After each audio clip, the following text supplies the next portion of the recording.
Baik, puji nama Tuhan, Shalom. Bagaimana kabarnya? Luar biasa. Saya yakin dan percaya kita pasti luar biasa di dalam Tuhan. Mari saya ajak untuk setiap kita saat sore malam hari ini, kita mau benar-benar siapkan hati kita untuk kita menyembah Tuhan, untuk kita mempermuliakan nama Tuhan. Mari kita mau tundukkan kepala kita mau bersama-sama datang kepada Tuhan dengan penuh rasa syukur kita, dengan segala kerendahan hati kita. Terima kasih Tuhan, terima kasih untuk setiap anugerah-Mu, untuk segala berkat kemurahan Tuhan. Bahkan kami bersyukur untuk kesempatan saat sore malam hari ini Tuhan, kami boleh bersama-sama berada di tempat ini. Biarlah Tuhan melalui kesempatan saat sore malam hari ini, kami boleh bersama-sama mempersembahkan pujian penyembahan kami. Kami mempersembahkan hati kami mau mempersembahkan telinga kami untuk mendengar suara perkataan firman-Mu. Tuhan terus memberkati, memimpin, menuntun untuk serangkaian ibadah mengalami hadirat-Mu Tuhan. Biarlah Tuhan kami boleh bersama-sama merasakan lawatan itu benar-benar terjadi atas setiap kami. Ketika kami boleh membuka hati kami ya Bapa. Tuhan pimpin setiap kami, untuk setiap kami para pelayan-pelayan-Mu, untuk setiap kami hamba-hamba-Mu, bahkan seluruh jemaat-Mu Tuhan, berikan kami kesatuan hati. Terpujilah nama-Mu Tuhan, kami serahkan semuanya di dalam nama Tuhan Yesus Juru Selamat kami. Haleluya. Amin. Mari kita mau bersama-sama datang kepada Tuhan. Kita mau menyatakan besar setia Tuhan di sepanjang hidup kita. Haleluya. Terima kasih Tuhan.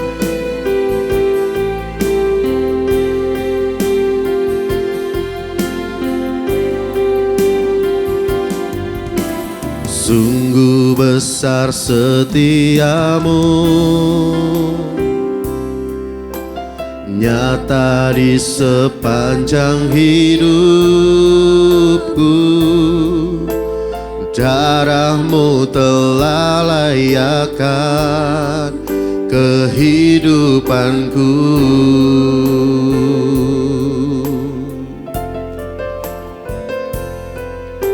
Tiada kata yang bisa lukiskan indahnya Kau Tuhan. Bagimu segala pujian dan kemuliaan.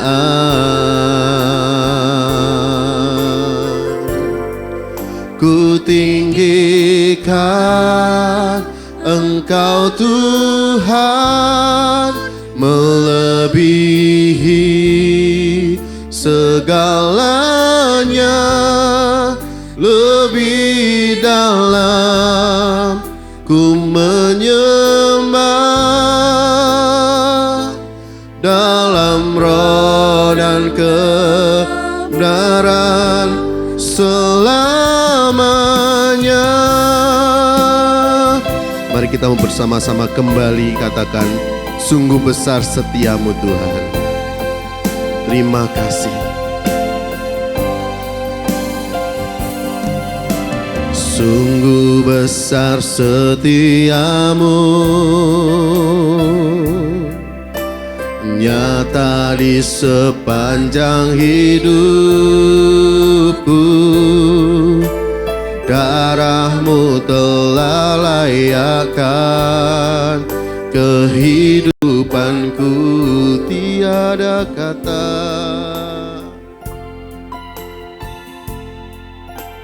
tiada kata yang bisa lukiskan indahnya Kau Tuhan. Bagimu segala pujian dan kemuliaan.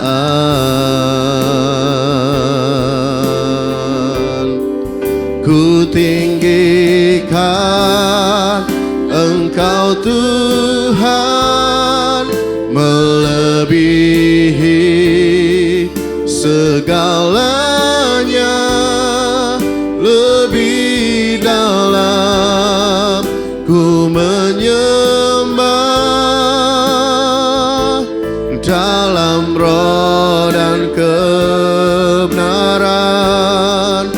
ku tinggikan Engkau Tuhan, melebihi segalanya, lebih dalam ku menyembah, dalam roh dan kebenaran ku tinggikan Engkau Tuhan, melebihi segalanya, lebih dalam ku menyembah, dalam roh dan kebenaran, dalam roh dan kebenaran, dalam roh dan kebenaran selamanya. Kami tinggikan Engkau, mari sembah Tuhan. Oh, haleluya,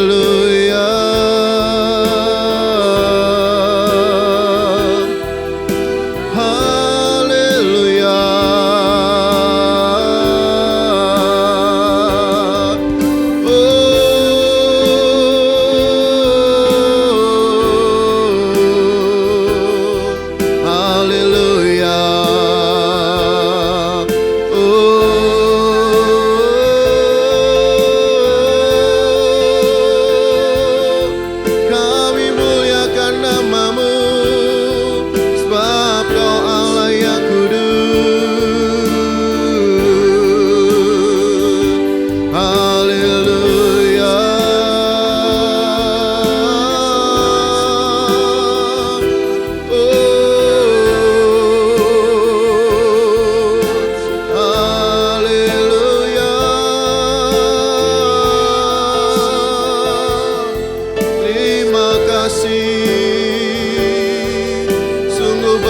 Setiamu Tuhan,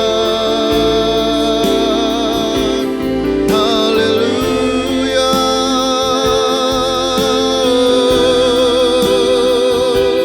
Kami menyembah-Mu, kami menyembah-Mu.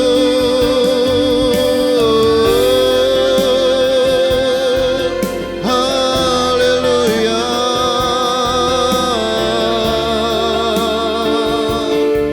haleluya. Terima kasih, kami bersyukur. Terima kasih Tuhan. Biarlah melalui kesempatan saat sore malam hari ini Tuhan, kami terus memberikan hati kami sebagai persembahan yang sejati. Biarlah kami terus pulih merasakan hadirat-Mu turun atas setiap kami Tuhan. Karena Engkau adalah Yesus yang kami sembah, Yesus yang kami agungkan, Yesus yang kami puja. Terima kasih.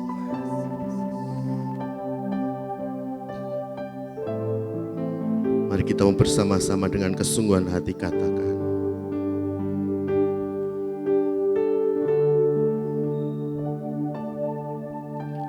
masuk hadirat-Mu Tuhan dengan korban pujian, masuk hadirat-Mu Tuhan, berhiaskan kekudusan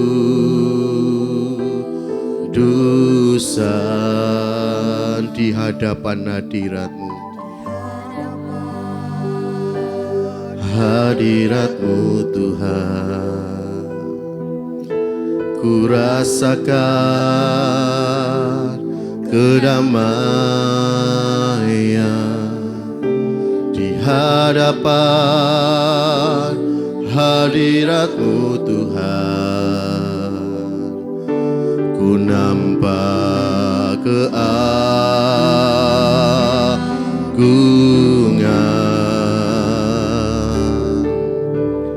Yesus, ku sembahkan, sujud di hadapan-Mu. Keinginan dalam hidupku hanya untuk menyembah-Mu. Yesus, ku sembahkan,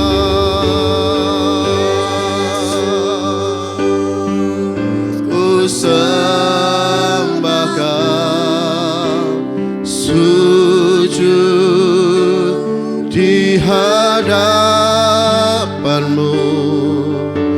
Keinginan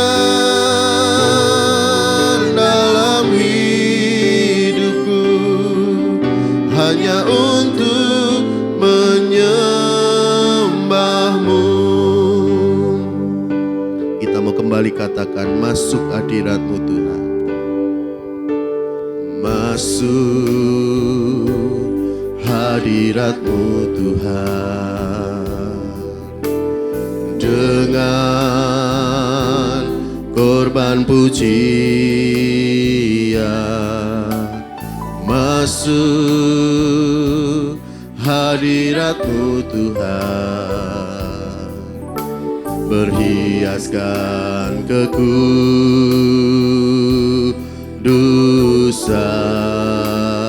di hadapan hadirat-Mu Tuhan. Ku rasakan kedamaian di hadapan hadirat-Mu Tuhan. Ku nampak keagungan. Mari angkat tanganmu dan katakan, Yesus, ku sembah Kau, sujud di hadapan-Mu. Keinginan dalam hidupku hanya untuk menyembah-Mu. Yesus, kami sembah.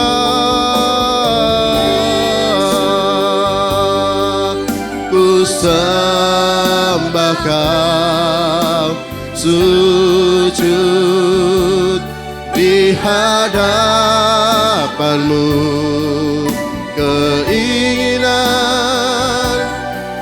dalam hidupku hanya untuk menyembah-Mu. Yesus, kami sembah. Yesus,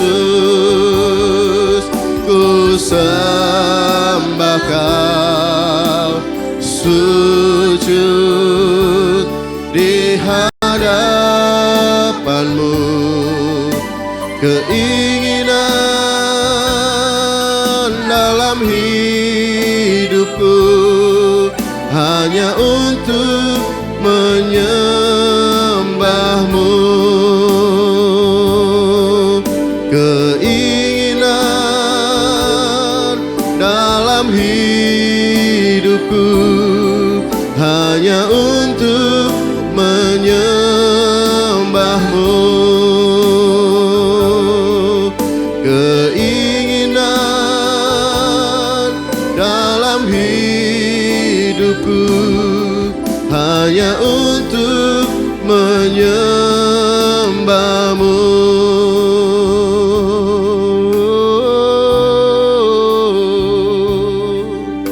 Yesus, kami sembah. Yesus, Yesus kami puja.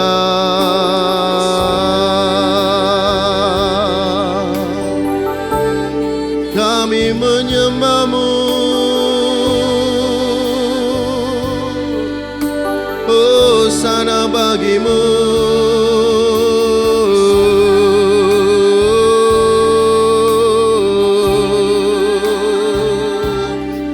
Haleluya. Haleluya.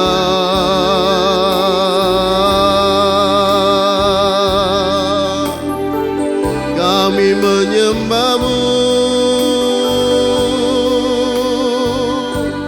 Kami agungkan Engkau.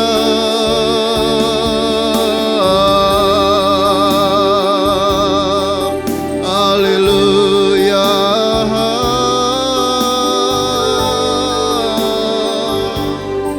Kami sembah Tuhan. Kami sembah nama-Mu yang kudus. Haleluya. Haleluya.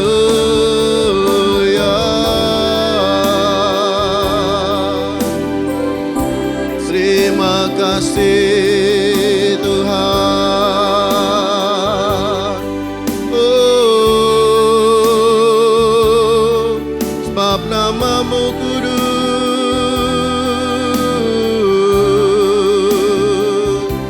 Haleluya.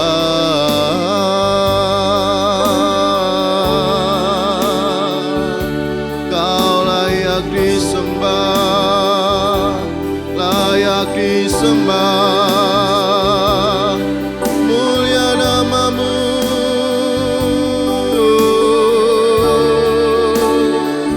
Terima kasih Yesus. Haleluya.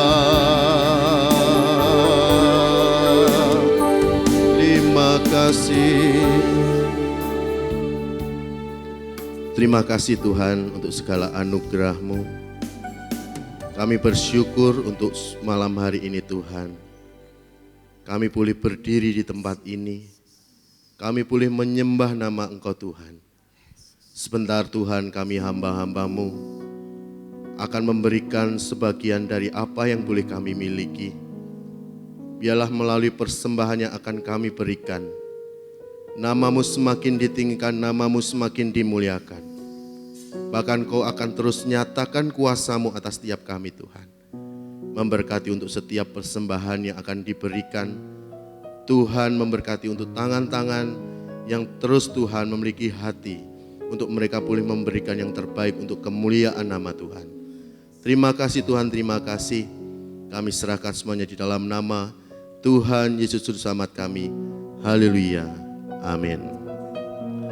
Baik Bapak Ibu Saudara yang kasih Tuhan, sambil persembahan dijalankan kita akan angkat pujian, di mana ada satu pujian yang mengingatkan kepada setiap kita bahwa berkat Tuhan itu akan selalu ada dalam hidup kita. Berkat Tuhan itu akan menyertai hidup kita ketika kita mau bersama-sama datang kepada Tuhan. Perhatikanlah bunga bakung di ladang, Tuhan hiasi tanpa bekerja. Apalagi kita orang percaya, Tuhan pelihara, Tuhan cukupkan. Perhatikan burung-burung di udara, Tuhan beri makan tanpa bekerja. Apalagi kita kesayangannya, Tuhan pelihara, Tuhan sediakan. Saat kau perlu Tuhan tahu, saat kau minta Tuhan dengar, saat percaya Tuhan bekerja. Saat menangis Tuhan tahu, saat berdoa Tuhan dengar, saat bersyukur Tuhan berkati. Perhatikan burung-burung di udara.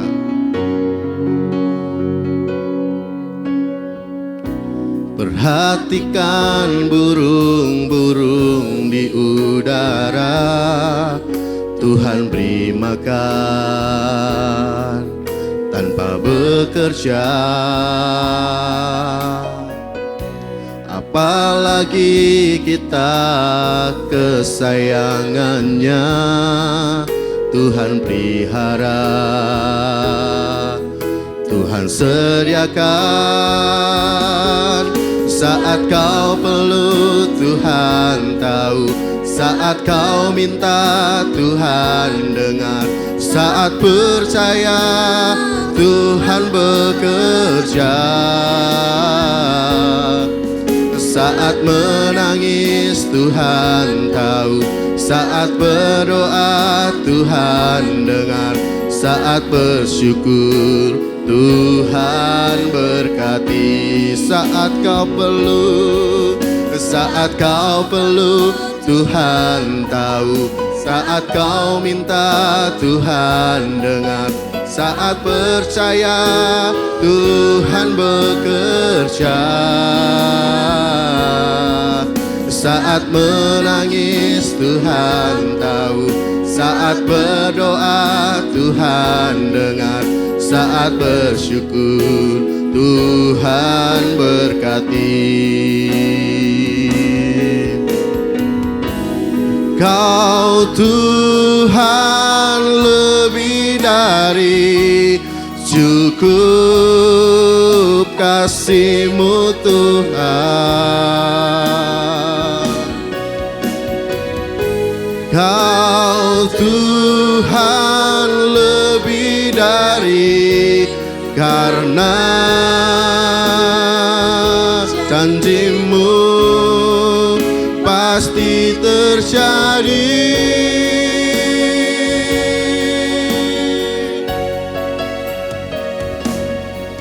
Saat kau perlu Tuhan tahu, saat kau minta Tuhan dengar, saat percaya Tuhan bekerja. Saat menangis Tuhan tahu, saat berdoa Tuhan dengar, saat bersyukur Tuhan berkati. Saat bersyukur Tuhan berkati. Saat bersyukur Tuhan berkati. Amin. Puji Tuhan nama Tuhan. Terima kasih untuk setiap persembahan yang sudah diberikan. Tuhan Yesus memberkati. Mari kita mau bersama-sama siapkan hati kita. Kita percaya bahwa Tuhan adalah penolong yang setia.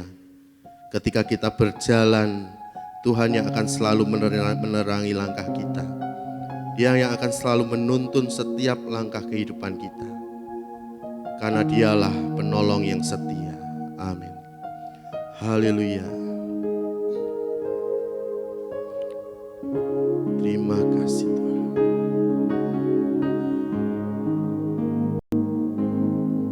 Saat ku berjalan, kasih-Mu menerangi langkahku. Tak ku bimbang, karena ku tahu Kau bersamaku.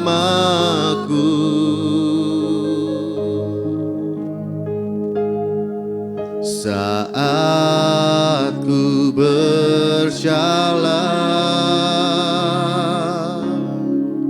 kasih-Mu menerangi langkahku. Tak ku takut, tak ku bimbang, karena ku tahu kau bersamaku.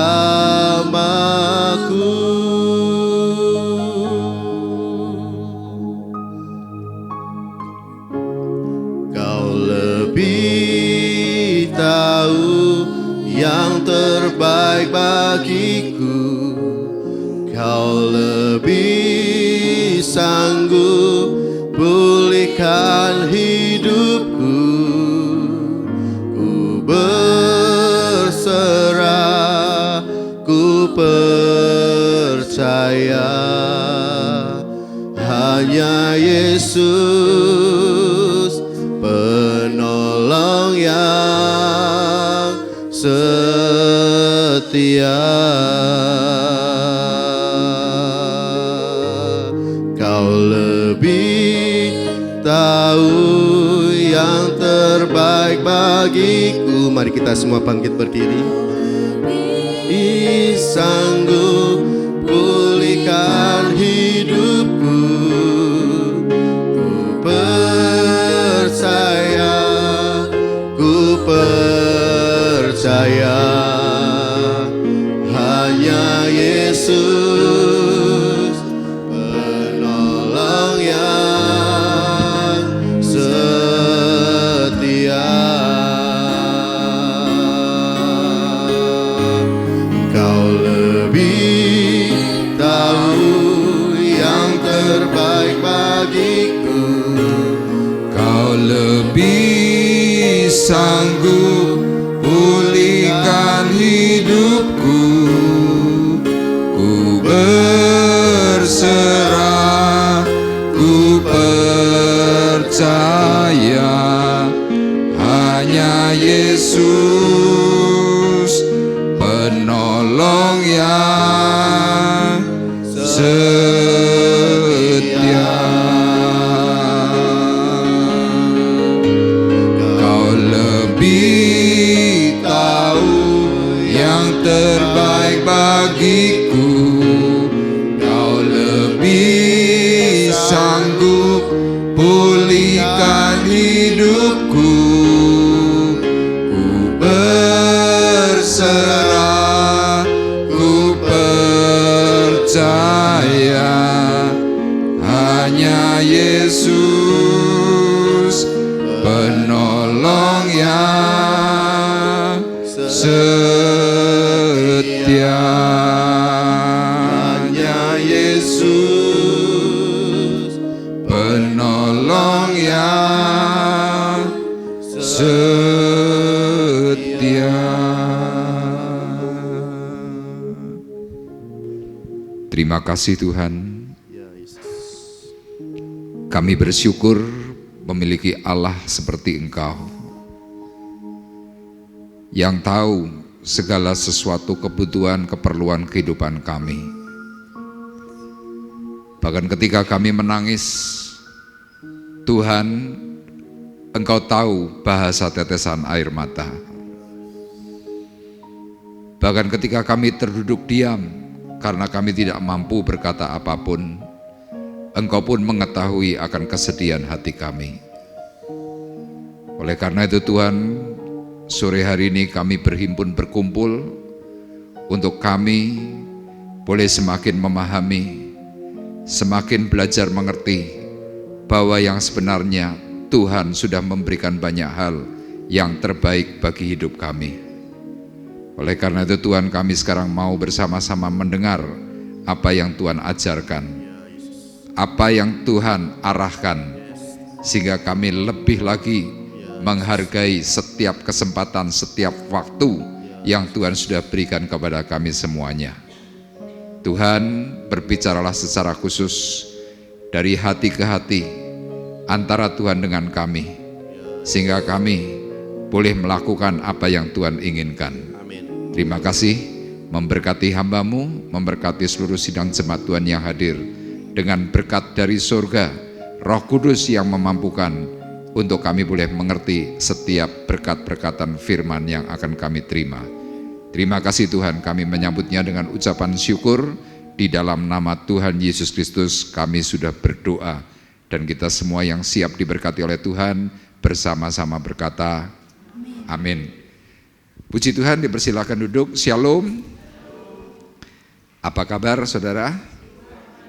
Luar biasa, puji Tuhan. Baik, hari Minggu yang lalu kita sudah bersama-sama belajar dari kehidupan seorang nabi bernama Ayub. Ya, tema yang kita pelajari bersama-sama, jangan lalai untuk mengingatkan. Karena begitu kita lalai untuk mengingatkan, ada masalah besar yang menghantam. Ya, meskipun pada akhirnya Ayub bersama keluarga dipulihkan, tetapi kalau kita secara logika berkata jujur, ya hal ini tentu yang namanya membuang-buang waktu. Ya memang secara fakta kehidupan anak-anak Ayub pun, waktu mereka diberkati oleh Tuhan, mereka tidak mempergunakan waktu yang baik, tetapi mereka menyia-nyiakan sebuah kesempatan yang indah. Nah, hari ini kita mau kembali belajar dari perkataan Rasul Petrus, dari 2 Petrus pasal 1 ayat 12 dan 13, kemudian 1 Petrus 1 ayat 23 dan 24. Tema yang akan kita pelajari hari ini adalah menghargai waktu yang sudah dipercayakan oleh Tuhan. Ya, sekali lagi tema kita adalah menghargai waktu yang sudah dipercayakan oleh Tuhan. Kita akan melihat dalam 2 Petrus 1 ayat 12 dan 13. Kita akan kembali membaca secara bergantian ayat 12 dan ayat 13. Saya akan baca 12 terlebih dahulu, nanti Bapak Ibu akan dipandu ayat yang ke-13. Firman Tuhan berkata, "Karena itu aku senantiasa bermaksud mengingatkan kamu akan semuanya itu. Sekalipun kamu telah mengetahuinya dan telah teguh dalam kebenaran yang telah kamu terima. Aku menganggap sebagai kewajibanku untuk tetap mengingatkan kamu akan semuanya itu, selama aku belum menanggalkan kemah tubuhku ini." Amin. Ya, seperti hari Minggu kemarin saya sudah jelaskan bahwa kata "karena itu aku senantiasa bermaksud mengingatkan kamu akan semuanya itu", ya dalam bahasa yang lain dikatakan aku tidak pernah lalai untuk mengingatkan kamu akan semuanya itu. Jadi artinya meskipun sidang jemaat yang hari itu dilayani oleh Petrus ya sudah memahami hakikat mengikut Tuhan, tetapi Petrus tidak pernah henti-hentinya untuk terus mengingatkan setiap detail ya firman Tuhan dan juga setiap detail kehidupan yang dijalankan setiap hari. Nah, Petrus mengatakan bahwa itu adalah sebagai kewajiban untuk tetap mengingatkan selama aku belum menanggalkan kemah tubuhku ini. Ya, kata kemah tubuh ini memakai kata tabernakel, ya rumah Allah. Jadi hari itu Petrus sebagai abdi Allah, sebagai rasul, sebagai hamba Tuhan, dia sungguh memahami bahwa tubuhnya adalah rumah Tuhan. Ya, rumah Tuhan itu harus dijaga. Nah, tetapi dalam pengalaman atau pelayanan Petrus kepada sidang yang dilayani, di situ Petrus menemukan banyak sekali hal-hal yang kurang menyenangkan. Itulah sebabnya kemudian dia terus berbicara untuk mengingatkan. Nah, salah satunya di dalam 1 Petrus 1 ayat 23 dan 24. Ya, Bapak Ibu perhatikan, saya akan bacakan. 1 Petrus 1 ayat 23 dan ayat 24, firman Tuhan berkata demikian. "Karena kamu telah dilahirkan kembali bukan dari benih yang fana, tetapi dari benih yang tidak fana, oleh firman Allah yang hidup dan yang kekal. Sebab semua yang hidup adalah seperti rumput, dan segala kemuliaannya seperti bunga rumput. Rumput menjadi kering dan bunga gugur." Bapak Ibu, kenapa Rasul Petrus ini mengibaratkan kehidupan manusia itu seperti rumput? Karena memang rumput itu adalah tumbuh-tumbuhan yang termasuk dalam kelompok gulma, ya artinya bisa sewaktu-waktu tumbuh dimanapun, tetapi usianya itu amat sangat singkat. Dari mulai pertumbuhan, ketika rumput ini mulai keluar seperti kecambah begitu, besarnya mungkin sekitar 2, 3 sampai 5 cm. Ini waktunya cepat. Kemudian dalam waktu kurang lebih antara 30 hari, rumput itu bisa tingginya antara 15 sampai 20 cm.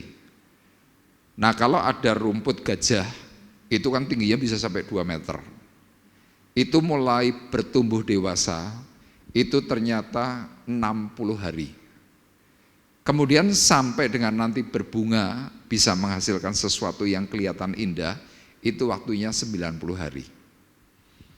Nah, waktu saya membaca itu ternyata Petrus ini mencoba memberikan pengertian kepada kita. Waktu kehidupan manusia yang paling efektif itu hanya sekitar 5 tahun, kemudian sampai 30 tahun. Sampai dengan usia 60 tahun, manusia itu sudah mulai disebut manula. Ya, kalau Bapak Ibu hari ini sudah 60 tahun, berarti Bapak Ibu sudah manula. Nah, selama di usia 60 tahun, kalau seandainya Bapak Ibu itu hanya bertumbuh, tidak menghasilkan sesuatu apapun, nanti sampai dengan puncak di usia 90 yang ada bunganya, sesudah itu mati. Makanya Petrus berkatanya apa? Sebab semua yang hidup adalah seperti rumput. Waktunya amat sangat cepat berlalu. Segala kemuliaannya seperti bunga rumput. Ya, rumput itu ada banyak macam ternyata, bukan hanya cuma rumput gajah, ada rumput yang bermacam-macam. Nanti Bapak Ibu bisa buka di Google atau mungkin di AI. Ya, di situ ada penjelasannya macam-macam. Nah, kemudian pada waktu sudah berbunga, rumput menjadi kering. Waktu sudah mulai kering, bunganya gugur. Habis itu diapakan saudara? Dibakar. Selesai, finish. Nah, hari itu Rasul Petrus menuliskan kepada sidang jemaat di Asia Kecil berkaitan dengan ayat 23 dan ayat 24. Mereka ternyata tidak mempergunakan waktu itu dengan baik. Mereka meskipun sudah Kristen, tapi ternyata mereka buang-buang waktu untuk perkara-perkara yang tidak jelas. Makanya dalam ayat 23 Petrus berkata, karena kamu telah dilahirkan kembali bukan dari benih yang fana, tetapi dari benih yang tidak fana oleh firman Allah yang hidup dan yang kekal. Jadi artinya Petrus hari itu mencoba berbicara kepada sidang jemaat yang dilayani, bahwa ini loh yang sebenarnya, kamu hidup itu bisa lebih efektif. Kamu hidup itu bisa lebih baik. Tapi kenapa kamu tidak mau memanfaatkan waktu yang singkat? Kenapa engkau tidak mempergunakan waktu dengan efisien? Engkau buang-buang waktu. Kira-kira Petrus berkata seperti itu. Nah, pada waktu dia menyampaikan hal tentang membuang-buang waktu, dia ingat tentang keberadaan Yesus yang dalam waktu yang juga amat sangat singkat, ya, sampai dengan usia kurang lebih 33 tahun, kemudian dia mati. Tapi sepanjang perjalanan kehidupan mulai dari lahir sampai dengan matinya di usia 33 tahun, Yesus itu mempergunakan waktu itu dengan sangat-sangat efektif. Nah, kita sebagai orang yang kadang-kadang berpikir, aku ini sudah cukup efektif. Aku cukup efisien mempergunakan waktu. Aku tidak membuang-buang waktuku, kira-kira begitu. Tapi coba kalau kita nanti bersama-sama belajar, Bapak Ibu coba bersama-sama cek, ya, tes diri kita masing-masing. Anda seringkali buang-buang waktu enggak? Buang-buang waktu enggak? Kita banyak buang-buang waktu. Terutama dengan ini sekarang. Ya, kemarin hari Minggu sudah saya jelaskan. Anak muda hari ini untuk dengar firman Tuhan secara serius itu sulit. Diajak ngomong dengan orang tua saja pakainya sumpel, ya kan? Itu buang-buang waktu. Tapi ada lagi perkara yang lebih lagi buang-buang waktu. Apa itu? Kalau Anda sakit hati dengan orang lain, itu amat sangat buang-buang waktu. Kenapa saya katakan buang-buang waktu? Iya, Anda memikirkan orang yang sedang mengecewakan hidupmu, engkau yang sedang memikirkan betapa dia menyakiti hatiku. Orang itu lagi pesta, lagi jalan-jalan, lagi makan enak. Kita di rumah cuma merenung, jengkel, mangkel, gregeten. Berapa lama kita seringkali terjebak dalam waktu yang salah. Nah, kalau kita terjebak dalam waktu yang salah, paling bahaya kalau Tuhan nanti berkata, sudah tidak ada waktu. Ini paling bahaya. Makanya lihat, ada banyak sekali orang pada akhirnya gagal untuk bisa mengalami Tuhan karena rasa kecewanya lebih kuat. Nah, orang-orang seperti ini kalau diingatkan, mereka pasti punya argumen. Dan yang paling celaka orang seperti ini kalau berpikir, aku masih punya waktu. Kadang-kadang kita mikir begitu. Kalau ditanya, kamu lagi ngapain? Ya, menunggu waktu. Pernah enggak di dalam Alkitab yang kita miliki, ada seorang nabi yang buang-buang waktu, ada enggak? Ada? Ada. Namanya siapa? Elia. Elia saking takutnya dengan seorang yang bernama, siapa itu namanya? Istrinya Ahab, Isabel.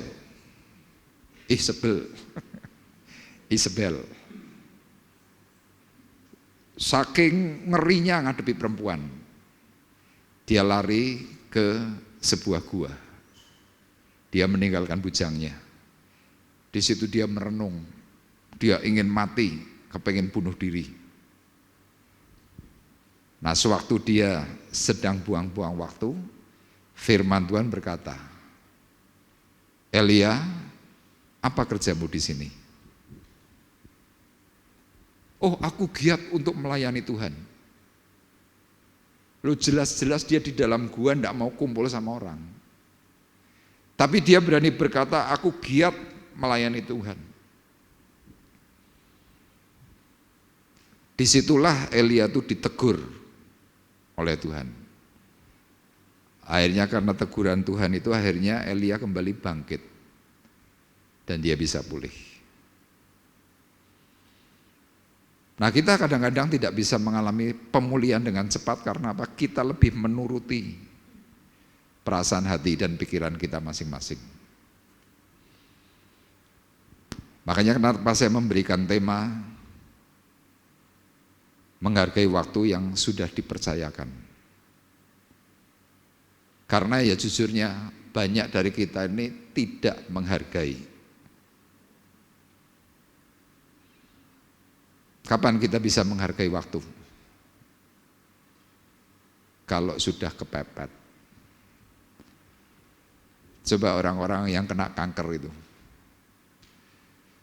Sudah setengah mati hidupnya. Baru orang itu berkata, aku kalau sembuh aku mau melayani Tuhan. Tapi kan banyak yang gagal, tidak sembuh. Di Semarang ada, kena kanker liver, hepatitis, sirosis. Dulu waktu masih sehat, saya ajak, ayo Pak, pelayanan. Wah, nggak punya waktu. Tapi waktu perutnya sudah mulai bengkak, makan hanya bisa makan buah yang dijus, ya kayak jadi sari begitu. Dia ketemu saya, Pak Arif, saya boleh enggak ikut melayani. Saya bilang boleh. Tapi yang terjadi apa? Dia sudah harus duduk di atas kursi roda. Ya, detik-detik terakhir dia bisa melayani. Tidak lama. Mungkin antara 2-3 bulan.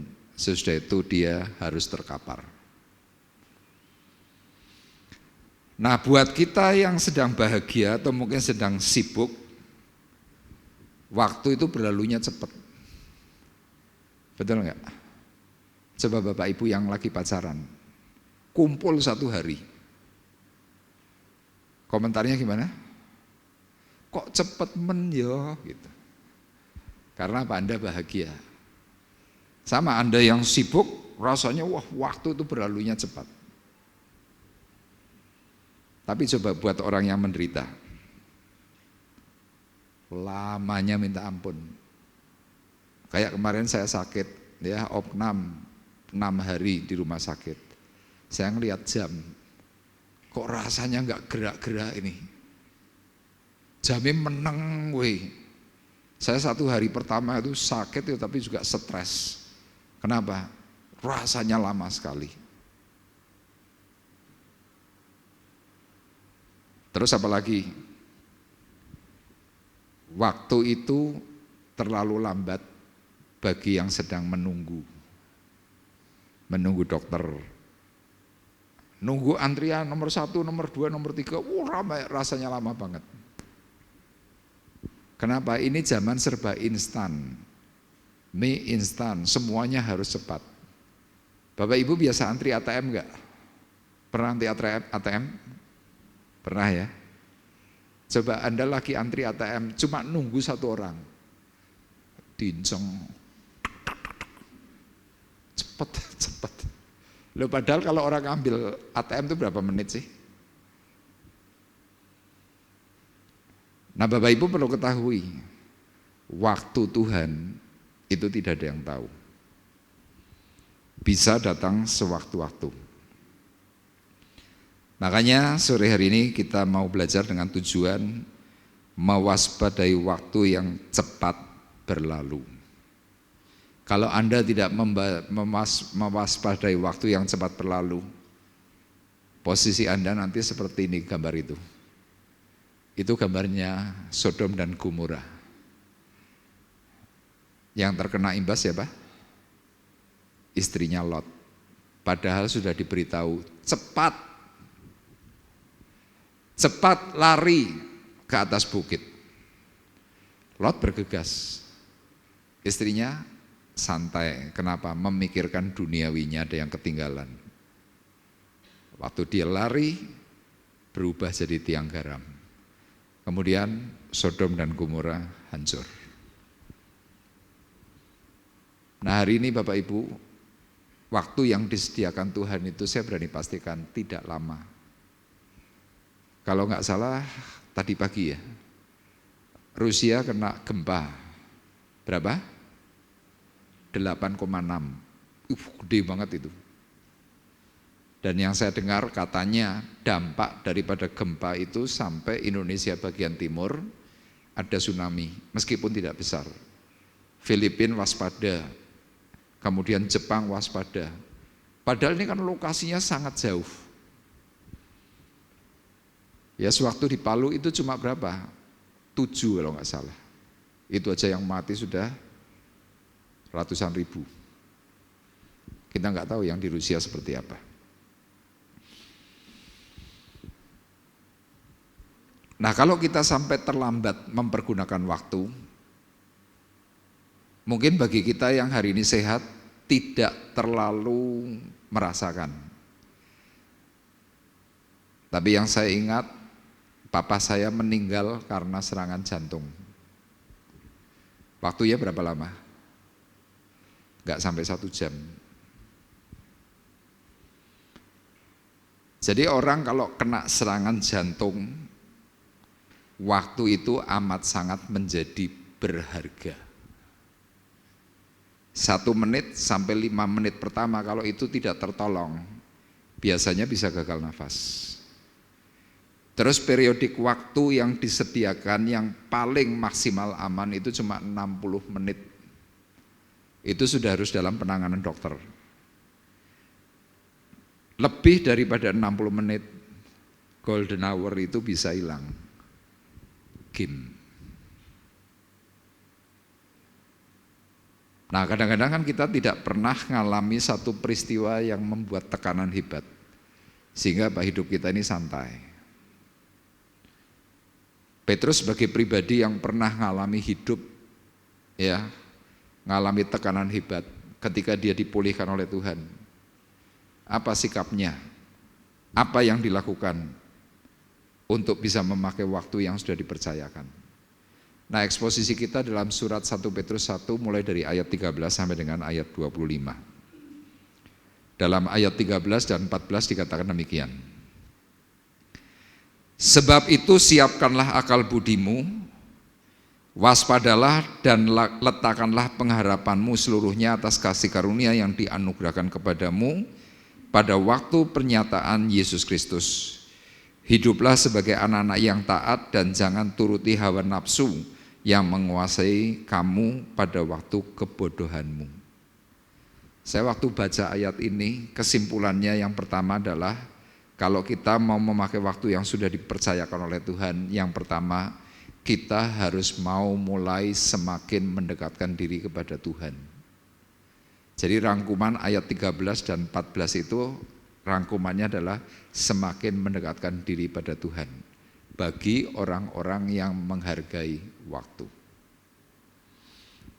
Nah, saya menuliskan Petrus memberi nasihat bahwa perlu dipikirkan dengan baik.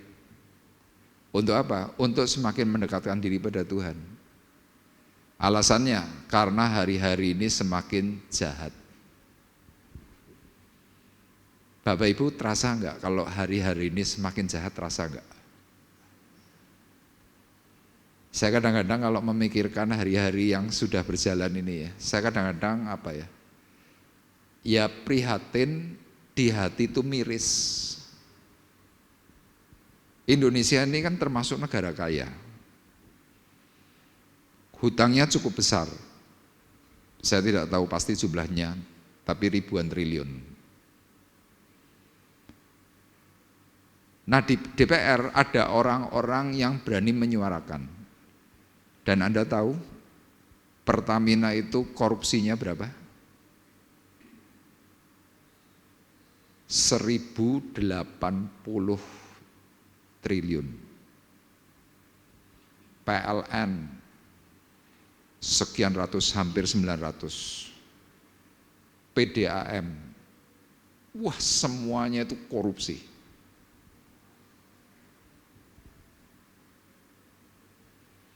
Loh, mereka katanya wakil rakyat, mereka katanya pejabat. Tapi lihat sikap hati mereka. Kita rakyat kecil itu sudah tidak bisa apa-apa. Mencoba ngomong benar, Anda bisa masuk penjara, Anda bisa salah. Lihat sekarang peraturan-peraturan pemerintah yang sedang digaungkan mengenai pajak. Wah, kalau saudara ngikuti bisa stres. Yang terbaru ya, saya nggak tahu ini benar atau salah. Anda punya rekening di bank, nganggur, dalam waktu 2 tahun, duitnya bisa pemerintah ambil. Anda punya tanah, nganggur tidak dipergunakan 2 tahun, pemerintah bisa menyita. Coba Bapak Ibu bisa bayangkan. Tapi kalau Anda nganggur gitu, ada yang ngurusi nggak pemerintah? Kan nggak ada. Yang nganggur-nganggur itu bisa diambil pemerintah, Anda nganggur tidak diurusi pemerintah.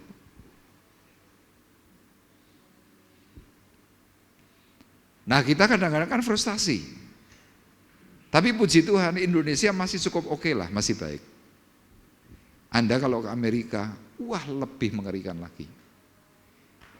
Itu yang katanya negaranya Paman Sam, yang katanya negaranya yang penuh dengan hak asasi manusia. Kejahatan meningkatnya ngeri. Sekarang orang kesenggol aja langsung keluarkan pistol tembak-tembakan. Nah, Petrus mengingatkan kepada kita semuanya, kalau kita memahami bahwa Tuhan itu sudah memberikan waktu yang terbaik, dipercayakan kepada kita, sikap kita yang benar itu harus gimana? Ya, dekatkan diri kepada Tuhan. Kita ulang ya ayatnya ya, supaya Bapak Ibu bisa memahami. Petrus menghadapi situasi yang jelas hari itu tidak baik. Dia berkatanya begini, sebab itu siapkanlah akal budimu, waspadalah. Jadi artinya apa? Petrus meminta, pikirkanlah dengan baik, waspada. Kenapa? Apa yang perlu diwaspadai? Hari-hari ini semakin jahat. Kalau engkau tidak segera meletakkan pengharapanmu seluruhnya kepada Tuhan yang full kasih karunia, maka engkau pasti tidak akan sanggup berjalan. Engkau pasti tidak akan punya kekuatan. Nah, hari ini yang sedang kita hadapi adalah masalah ekonomi. Ayo di sini atau dimanapun tempat, siapa yang tidak pernah mengeluh masalah ekonomi? Semuanya serba susah, orang dagang setengah mati. Loh, sekarang secara logika Bapak Ibu, yang namanya toko besi itu kan harusnya kan tidak ada tutupnya. Tapi di Semarang toko besi yang bangkrut itu banyak, distributor besi yang tutup itu banyak. Usaha hari ini mengerikan. Makanya kalau kita mencoba memakai kekuatan pribadi, saya berani pastikan Anda pasti akan berkata, ora kuat. Syaratnya untuk bisa mendekatkan diri kepada Tuhan, untuk kita bisa berpikir dengan baik, agar kita bisa waspada. Ayat 14 berkata, hiduplah sebagai anak-anak yang taat, dan jangan turuti hawa nafsu yang menguasai kamu pada waktu kebodohanmu.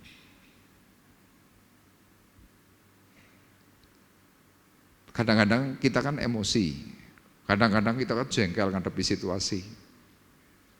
Petrus mengingatkan, hiduplah sebagai anak-anak yang taat. Ya terutama kalau kita mungkin lagi nyetir. Kalau dulu mungkin kita begitu diklakson orang matanya mendelik. Sekarang coba Bapak Ibu motornya mendelik, langsung Anda yang lagi mendelik langsung diviralkan, di video. Siapapun mesti viral gitu. Terus cara yang terbaik gimana? Ngalah. Untuk bisa ngalah caranya gimana? Ya dekatkan dirimu kepada Tuhan. Wes gitu aja. Kalau sampai kita tetap mengikuti hawa nafsu seperti kita yang dahulu, ya kita jangan selalu berkata, kurang ngerti aku sopo, tak pangan, lu jual gua beli. Itu dulu, sekarang sudah tidak zamannya. Ya saya pernah ceritakan, saya punya teman di daerah Blora, dia punya toko. Tetangganya juga buka toko, tokonya sama-sama jual peralatan pertanian. Nah tokonya teman saya ini ramainya minta ampun, toko yang sebelah itu sepi. Karena sepi, kalau ada pembeli datang, diawe-awe, mas mriki mas, diskon. Itu berulang kali terjadi begitu. Teman saya kan bos, dia gembreget dengan tetangga sebelah yang hari itu sedang nawari itu pegawainya. Cuma begini loh, cuma gini dok, dilaporkan. Tahu tujuannya apa? Pengancaman, kena 3 bulan. Ngandang. Kenapa? Menuruti hawa nafsu. Kebetulan teman saya ini adalah jago judo, tapi kena hukum judo ora kanggo. Nah kalau kita di luar Tuhan, kadang hadapi peristiwa itu kan kita tidak kuat. Tapi di dalam Tuhan, Anda pasti dibawa oleh Tuhan, Anda pasti kuat. Makanya yang kedua, untuk bisa memakai waktu yang sudah dipercayakan oleh Tuhan, kita harus hidup berpadan dengan Dia. Berpadan itu artinya apa? Sama, seimbang, seperti Dia, seperti Yesus. Nah, Petrus mengingatkan orang paling gampang kalau menjadi follower, mengikuti. Dan paling gampang kalau kita copy paste, itu paling gampang. Nah, Tuhan menginginkan hidup kita kalau bisa copy paste aja dengan Tuhan, dah itu aja. Jadi kita tidak perlu mikir caranya gimana. Kita tidak perlu memikirkan jalannya bagaimana. Ikuti saja apa yang Tuhan contohkan. Ayatnya demikian. 1 Petrus 1 ayat 15 dan 16. Tetapi hendaklah kamu menjadi kudus di dalam seluruh hidupmu. Yuk yang kuning bersama-sama dibaca, 2, 3. Sama seperti Dia yang kudus, yang telah memanggil kamu. Sebab ada tertulis, kuduslah kamu, sebab aku kudus. Amin. Petrus ngajarkannya simpel. Supaya kamu bisa menguasai atau mungkin tidak mengikuti hawa nafsu dunia. Ikuti itu loh seperti Yesus. Makanya apa? Hendaklah kamu menjadi kudus di dalam seluruh hidupmu sama seperti Dia yang kudus yang telah memanggil kamu. Jadi artinya dalam pengertian ini apa? Petrus cuma mengungkapkan, dah kamu kalau jadi followernya Tuhan, copy paste seperti apa yang Tuhan lakukan, beres. Amin. Contohnya begini, saya ini tinggal di Semarang. Bapak Ibu pasti Seluk-Beluk Semarang kalah dengan saya, pasti kan. Nah kalau suatu hari Bapak Ibu mungkin perlu satu tempat yang Bapak Ibu tuh bingung lokasinya di mana meskipun ada Google Map. Kemudian saya tawarkan, Bu, Ibu mau kemana? Misal ya, oh mau ke Pasar Johar Pak.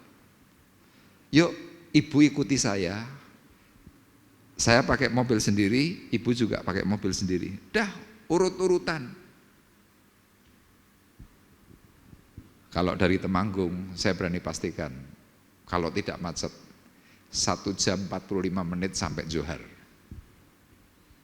Kenapa? Saya tahu jalan yang paling cepat.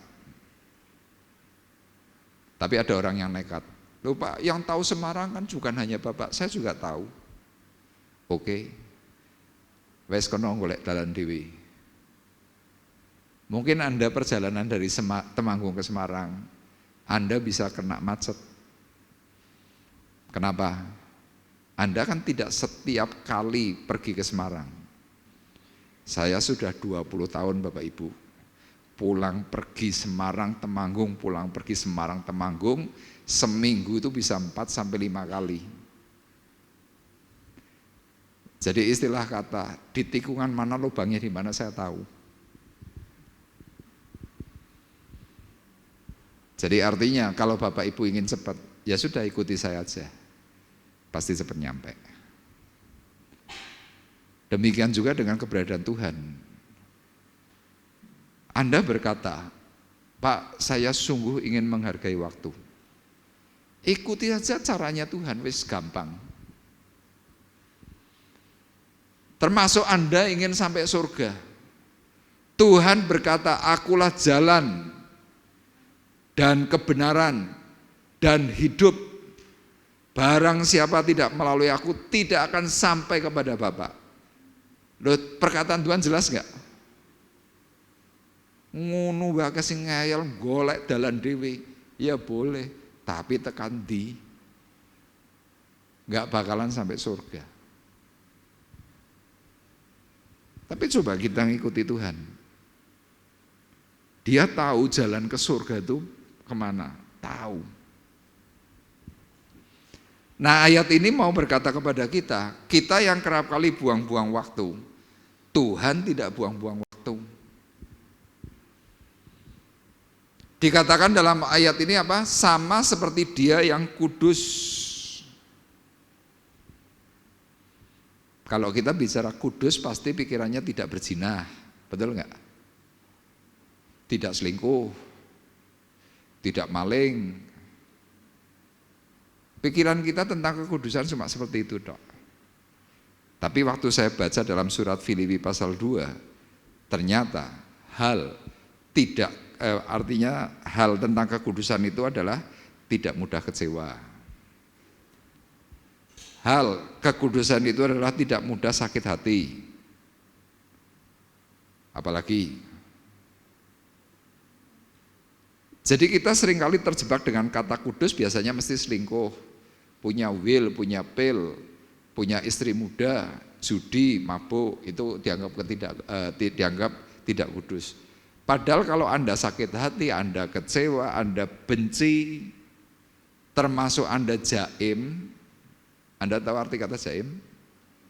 Jaga image. Itu Anda tidak kudus. Yesus jaim enggak?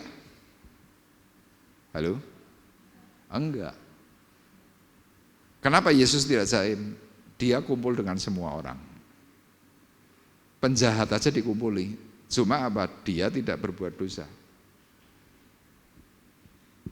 Yesus tidak pernah minta penghormatan. Orang Farisi ahli Taurat minta dihormati lebih. Jadi kalau kita jaim di hadapan Tuhan, kamu tidak kudus. Makanya kadang-kadang kalau saya ini berpikirnya begini. Kadang ada teman gereja gegeran. Kadang ada teman gereja musuhan. Kalau saya tanya, kowe musuhan sebabnya apa? Kalau ditanya sebabnya mesti nggak bisa jawab. Gara-garanya cuma jawabannya apa?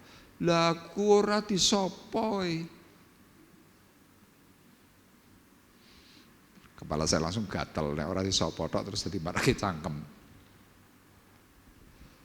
Ora dijaki salaman. Yesus itu loh ketemu orang Farisi ora dianggap. Malah mereka itu kepada Yesus. Yesus gak urusan soal itu. Saya pernah membaca di sebuah warung makan, tulisannya begini. Anda tidak perlu pusing dengan orang-orang yang tidak menghormati Anda. Anda tidak perlu kecewa, Anda tidak perlu sakit hati. Karena untuk mencapai surga tidak lewat rumahnya orang itu. Kata-kata itu cocok. Ya benar kan kalau dipikir, rumah surga kan orang lewat rumahnya wong kuwi. Ngapain kita pusing? Lah kalau kita pusing buang-buang waktu enggak? Kita mikir gini loh, kenapa ya? Padahal wong kuwi kan mau nenek karo aku kan apik. Saiki kok cuek. Salahku apa ya? Sampai kita sakit kepala ora doyan mangan. Konone lagi mangan-mangan. Aduh. Kan rugi. Nah, saya membaca dalam surat Filipi 2 ayat 1 sampai 7. Bapak Ibu yang membawa Alkitab mungkin bisa membuka supaya Bapak Ibu bisa mengerti. Kemudian yang pakai HP ada Alkitabnya, di Alkitab Bapak Ibu itu lebih komplit biasanya.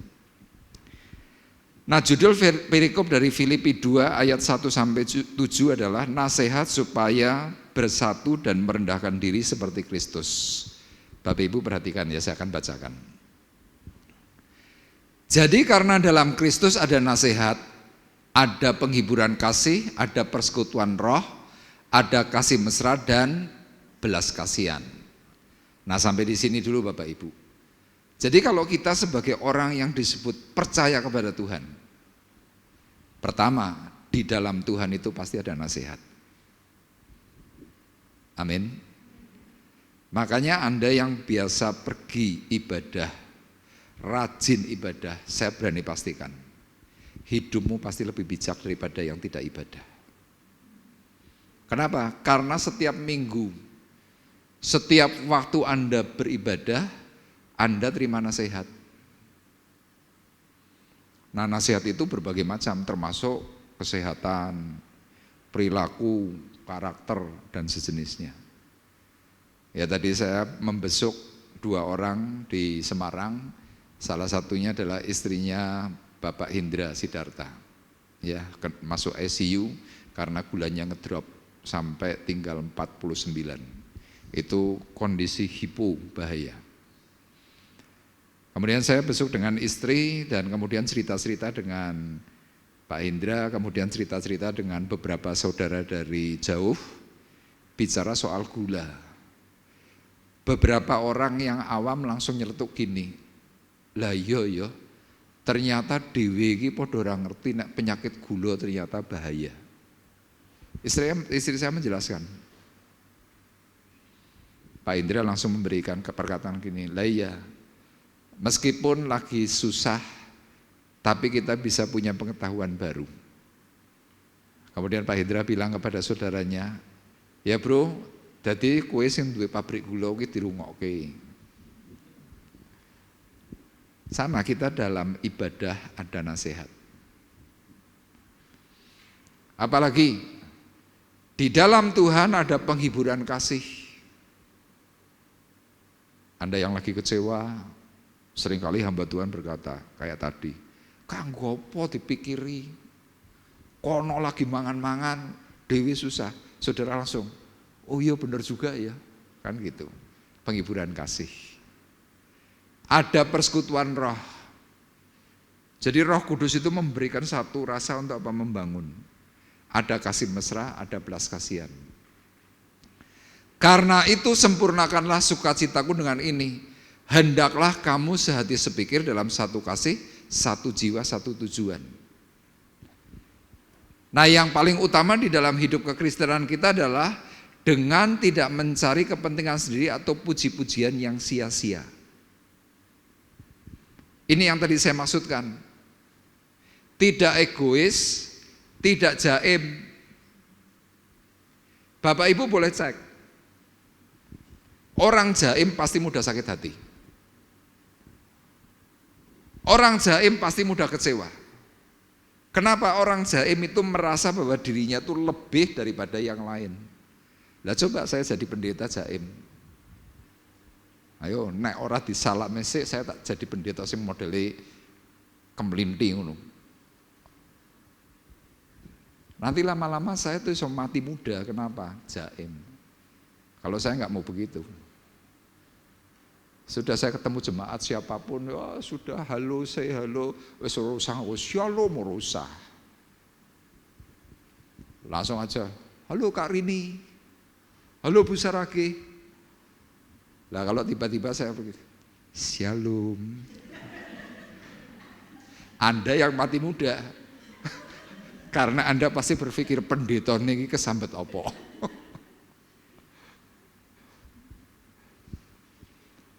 Loh jaim itu capek loh Bapak Ibu. Saya pernah bilang kepada Pak David, yo dewe ki mangan bareng, guyon bareng, yo kenal sebagai sesama makhluk Tuhan. Mbok sing enak-enak ngapain kita harus ora dipamiti wae ngamuk nyapa kowe. Beda gereja musuhan. Lah nek saya podo-podo musuhan mendingan usah lunga gereja sisan. Loh tujuan kita bergereja kan kemarin Pak David dalam doa akan ngomong, Tuhan gerejamu adalah seperti bengkel ketok magic. Anda waktu lagi meleot itu, waktu Anda lagi rusak, dimasukkan ketok magic dia pakai tutuki malah teng supaya apa nanti habis dikentang kan keluar mulus. Kan begitu harusnya. Nah Paulus berkatanya apa? Dengan tidak mencari kepentingan sendiri atau puji-pujian yang sia-sia, sebaliknya hendaklah dengan rendah hati yang seorang menganggap yang lain lebih utama daripada dirinya sendiri, katakan amin. Sudah kalau kita mau mengutamakan orang lain kan penak. Kadang-kadang saya diambilkan piring, diambilkan apa, ya sungkan, tak jupuke genti. Jawabannya, jangan buat Pak Pendeta saja. Ya wes, puji Tuhan, kan gitu.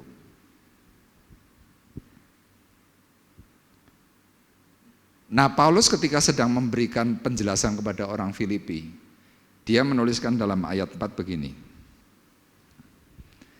Dan janganlah tiap-tiap orang hanya memperhatikan kepentingannya sendiri, tetapi kepentingan orang lain juga. Hendaklah kamu dalam hidupmu bersama menaruh pikiran dan perasaan yang terdapat juga dalam Kristus Yesus. Perintahnya adalah hendaklah kamu dalam hidupmu bersama menaruh pikiran dan perasaan yang terdapat juga dalam Kristus Yesus. Kira-kira kalau seperti ini, kalau andai kata tidak ada ayat 6 dan ayat 7, apa yang Bapak Ibu pikirkan? Angel ya. Tapi puji Tuhan, Tuhan baik. Dia memberikan hikmat kepada Rasul Paulus. Untuk apa? Memikirkan dalam hidup bersama, menaruh pikiran perasaan yang terdapat dalam Kristus Yesus. Pikirannya Kristus Yesus itu apa ini ayat 6 dan 7? Yang walaupun dalam rupa Allah tidak menganggap kesetaraan dengan Allah itu sebagai milik yang harus dipertahankan. Melainkan telah mengosongkan dirinya sendiri, mengambil rupa seorang hamba, menjadi sama dengan manusia. Makanya Yesus tidak jaim. Coba kalau Yesus seandainya dia tetap memakai keilahiannya, terus melakukan ini, terus rodok ngambang,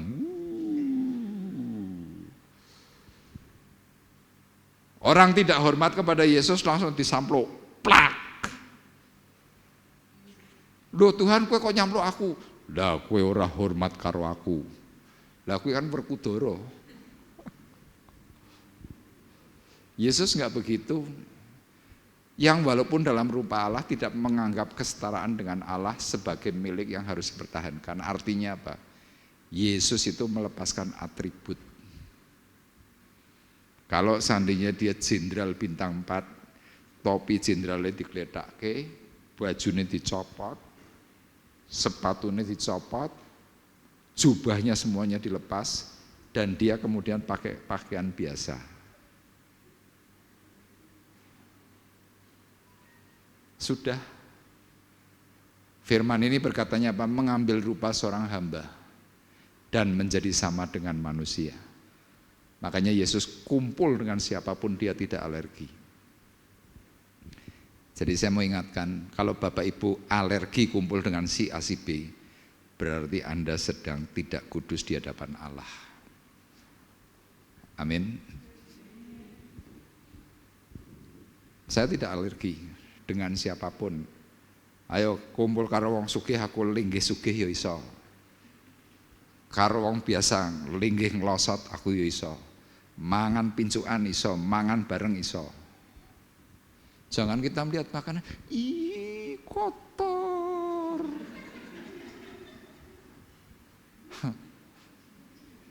Gak begitu banget lah.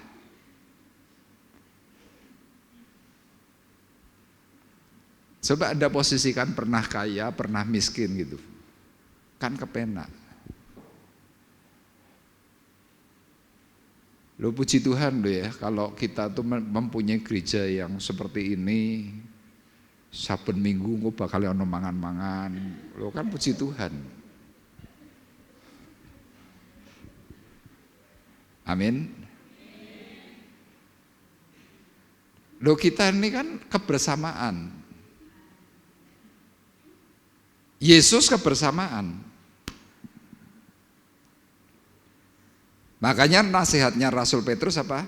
Hidup berpadan dengan dia.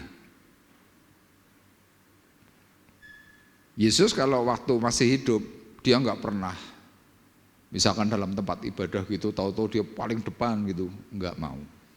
Sudah dia biasa-biasa aja. Pakaiannya biasa. Makanya kalau kadang-kadang ya maaf ya, ada gereja yang menetapkan bajunya putih, ngisore kudu celana resmi, nek ketemu karo jemaat cuma gini. Aduh. Besok Pak David tak senyum gini. David langsung gini, ini Oni, Pak Arif kenapa?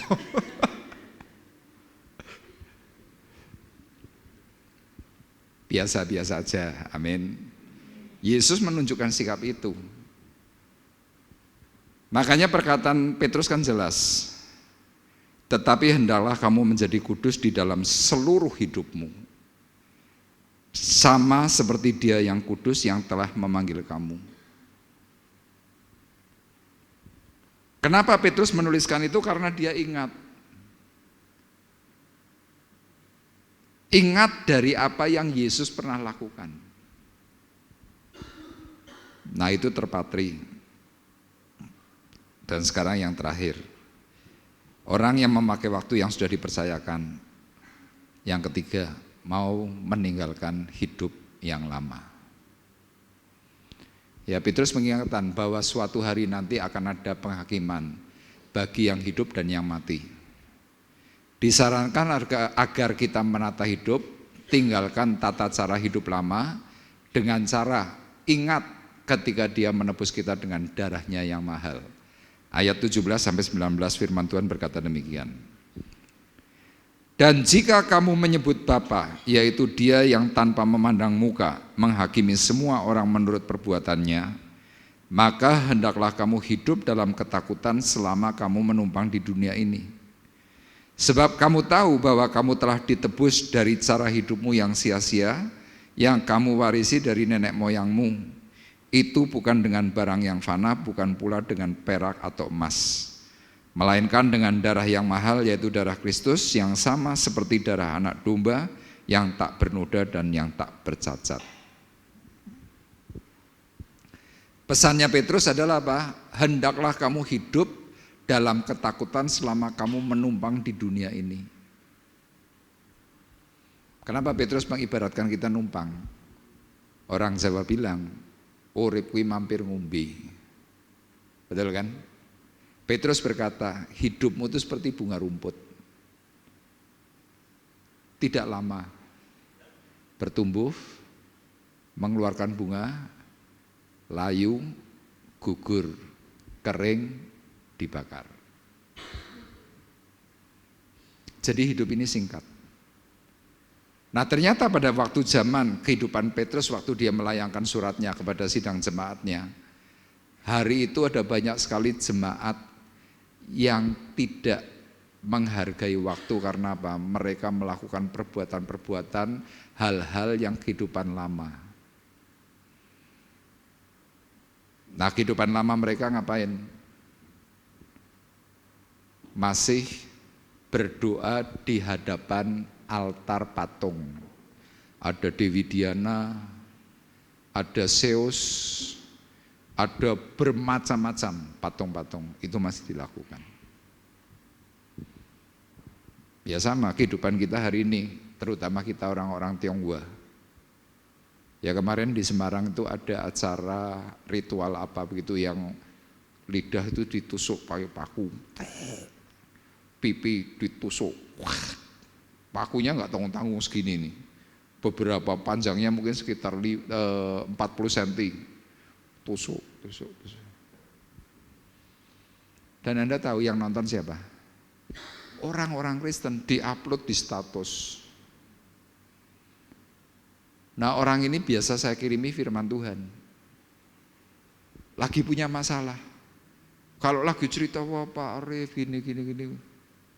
Tapi ternyata hidupnya itu mendua, pergi ke tempat ritual. Coba bayangkan.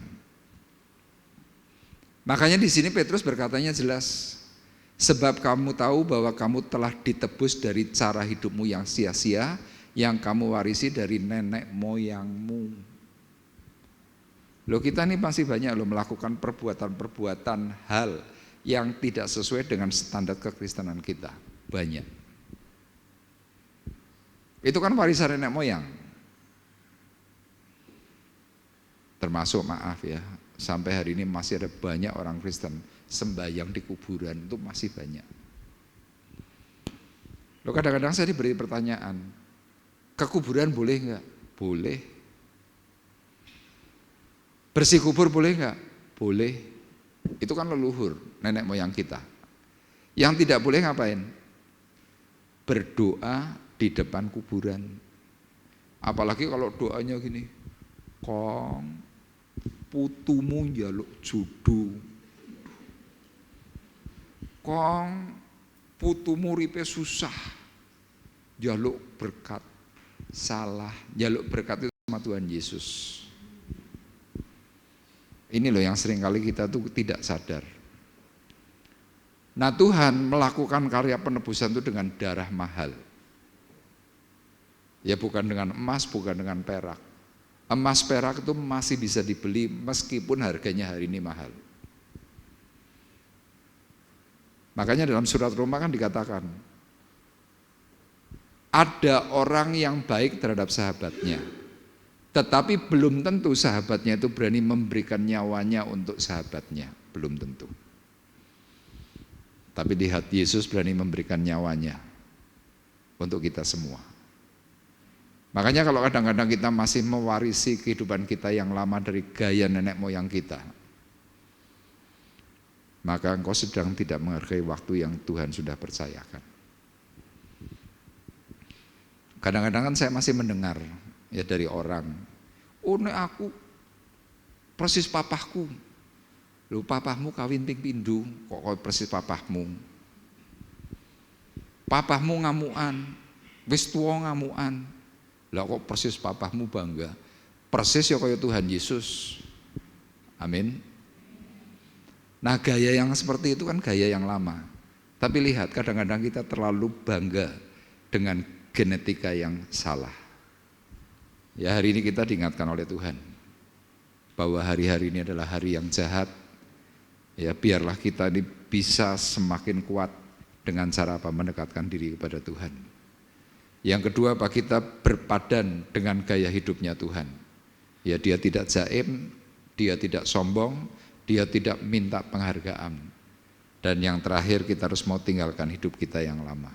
Niscaya engkau akan diberkati oleh Tuhan. Amin. Tuhan memberkati kita semuanya. Kita akan menaikkan pujian yang cukup lama. Gunakanlah waktumu, detik-detik di dalam hidupmu. Haleluya. Terima kasih Tuhan. Terima kasih.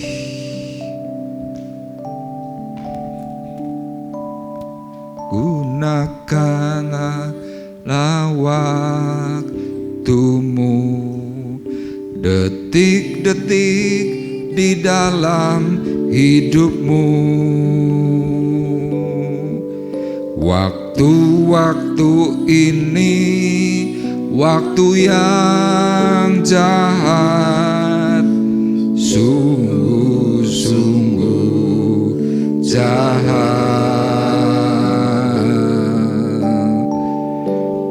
Jelmakan Yesus hidup, Yesus hidup di dalam hidupmu. Hidup sebagai Raja dan Tuhanmu. Sungguh-sungguh indah. Gunakanlah waktumu. Gunakanlah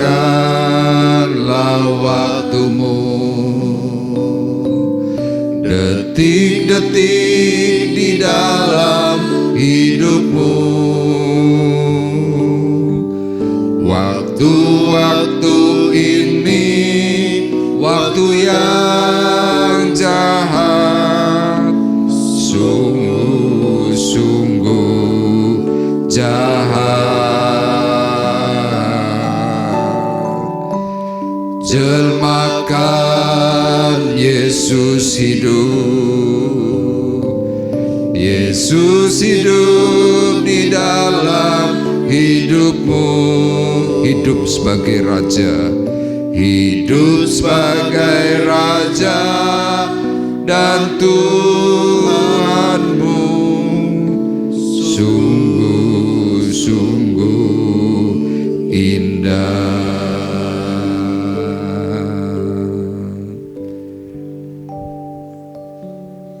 Kami bersyukur kepada Tuhan malam hari ini, karena Tuhan terus mengingatkan kepada kami bahwa waktu hidup kami adalah waktu yang singkat. Secara perhitungan hari, hidup kami tidak lama. Dihitung secara hari hanya ribuan. Tetapi ketika kami mempunyai usia, mungkin itu 70 tahun, mungkin itu 80 tahun, rasa-rasanya kita sudah cukup tua. Rasa-rasanya sudah cukup lama ada di dunia. Tetapi mengingat seperti apa yang dikatakan oleh Rasul Petrus, hidup itu singkat seperti rumput.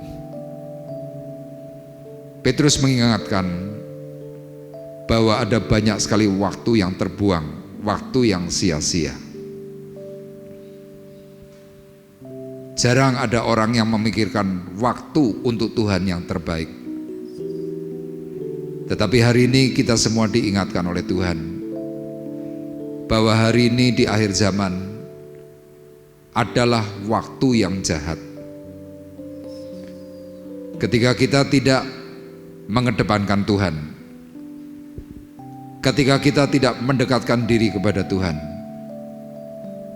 maka waktu yang jahat itu akan menekan hidupmu. Engkau akan terpuruk, engkau akan mengalami kesusahan yang semakin berat. Dan hari ini Tuhan berbicara kepada kita semuanya, utamakanlah Tuhan dalam hidupmu. Sehingga ketika waktu Tuhan itu datang, engkau sudah memberikan, engkau sudah mempersiapkan hidup yang terbaik untuk kemuliaan Tuhan. Dan sesuai dengan janji yang dikatakan firman Tuhan, ketika kita hidup benar, ketika kita meninggalkan gaya hidup yang lama, firman Tuhan berkata, hidup orang benar, anak cucunya tidak meminta-minta. Biarlah itu terjadi atas kita semuanya.